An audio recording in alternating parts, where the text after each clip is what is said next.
Happy Halloween, everyone! On the day of all things spooky, I thought we would debunk some alocasia myths, because nothing is scarier than false information. Like everything else on the internet, there is so much misinformation about alocasia, and there are trends going around that are actually harmful to your plants. Today at the menagerie, I'm going to tell you why you shouldn't cut your alocasia blooms, how they actually store nutrients, and more.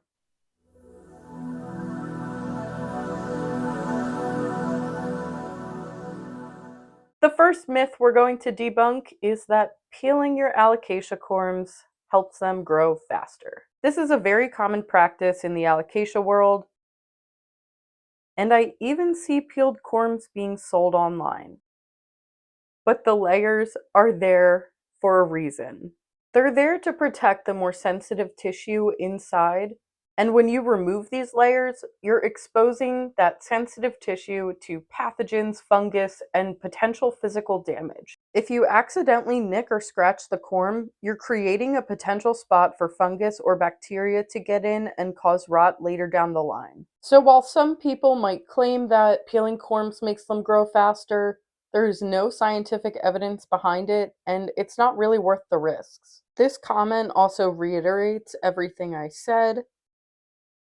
Number 2 is another one I hear pretty often, and it's that cutting your alocasia blooms will divert energy back into foliage production. Laurianne Garner has debunked this myth multiple times, and if you don't know who she is, she's the alocasia queen. She is responsible for many hybrids on the market today, such as Portora, Tiny Dancer, and Regal Shields. She is the most successful and prolific alocasia hybridizer to date. She states that because flowers are created in a hormonal process, cutting the blooms won't stop the plant from blooming. It can actually cause your plant to create more flowers since it's still physiologically in a bloom cycle. This uses way more energy from your plant than if you would have just left them alone. It's also worth noting that if an inflorescence is not pollinated, the mother plant will reabsorb the energy from the flowers, and removing them takes away that nutrients. The next myth is that alocasia drop a leaf every time they gain a leaf. And while this is a common experience for alocasia keepers, it's not a common behavior for this plant. Usually when your plant is dropping a leaf every time it puts one out, it's a fertilizing issue. Alocasia are heavy feeders and can be fertilized every watering. So if they don't have a stable supply of nutrients, they'll reabsorb energy from their previous leaves to create new foliage. The exception to this is smaller plants, or pups, as they are still growing and have a higher leaf turnover rate than adults. Myth number 4 is that if your alocasia is in perfect conditions, reaches maturity, then it will produce more corm. And while growing conditions and maturity are a factor in corm production, it's a lot more complicated than that. Some alocasia are known to produce corms all year long, like Alocasia longiloba. Some others produce seasonally, and some are just a rare occurrence. While there's no way to make your alocasia produce more corms, hybrids have been known to produce more corms than species, and they have also been observed to increase corm production when under stress.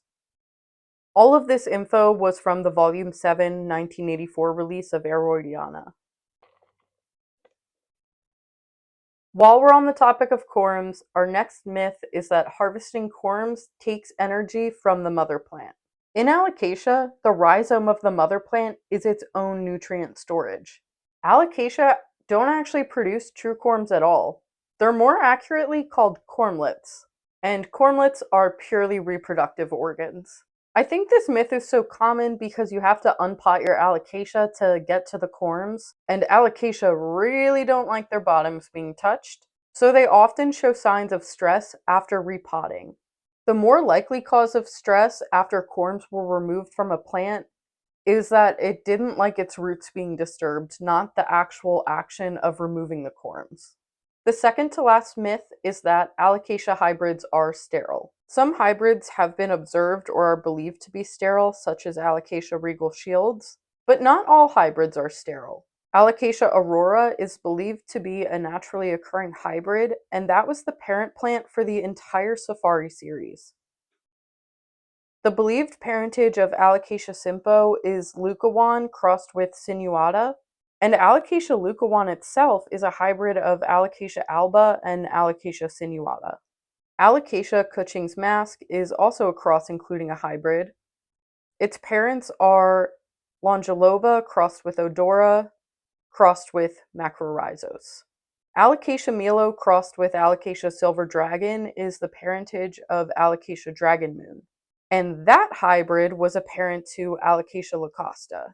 So there are multiple examples of Alocasia hybrids being able to reproduce. The last thing we're going to talk about is that misting your Alocasia is beneficial. While most Alocasia do appreciate the extra humidity, misting can cause more harm than good. This actually goes for any houseplant. The misting will only create a temporary spike in humidity if it's a noticeable amount at all. Misting your Alocasia can actually create the perfect environment for fungi and mold to form. In some cases, misting can cause burns on your plant as well.